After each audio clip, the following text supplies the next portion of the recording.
భారతదేశంలో ఇంతవరకు పాకిస్తాన్ తీవ్రవాద సంస్థ ఐఎస్ఐఓ లేదా పాకిస్తాన్ సెక్యూరిటీ ఏజెన్సీ లేకపోతే పాకిస్తాన్లో ఉన్న తీవ్రవాద సంస్థలు లష్కర్-ఏ-తోయిబా, జైషే మహమ్మద్లు లేకపోతే హిజ్బుల్ ముజాహిద్దీన్లు ఇట్లాంటి వాళ్ళు లేదంటే అంతర్జాతీయ తీవ్రవాద సంస్థలు పాకిస్తాన్ ప్రోత్సహించి తయారు చేసే ఐఎస్ఐఎస్కే లాంటి వాటికి సంబంధించినటువంటి మాడ్యూల్స్ని మన దేశంలో అరెస్ట్ చేయడం చూసాం. మన దేశం మీద కుట్రల్ని వాళ్ళు చేయడం, దాన్ని వాళ్ళు కంట్రోల్ చేయడం ఇదంతా చూసాం. ఇప్పుడు ఒక విచిత్రమైనటువంటి పరిస్థితి, సిఐఏ కూడా భారతదేశంలో కుట్ర చేస్తోంది.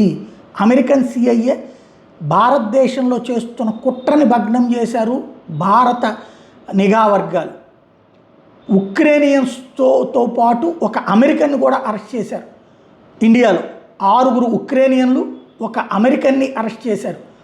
ఎక్కడ వీళ్ళందరూ చేస్తుందంటే మయన్మార్లో చేస్తున్నారు. భారతదేశాన్ని దెబ్బతీయడం కోసం మయన్మార్లో కూర్చుని చేస్తున్న కుట్ర, అంటే మయన్మార్లో కూర్చుని మన ఈశాన్య రాష్ట్రాలను ముక్కలు చేసే కుట్రకి 6 ఉక్రేనియన్లు, ఒక అమెరికన్ కలిసి చేస్తున్న కుట్రని మన ఎన్ఐఏ వాళ్ళు అక్కడికి వెళ్ళి పట్టుకుని అరెస్ట్ చేసినటువంటి సంచలనాత్మకమైనటువంటి అంశం.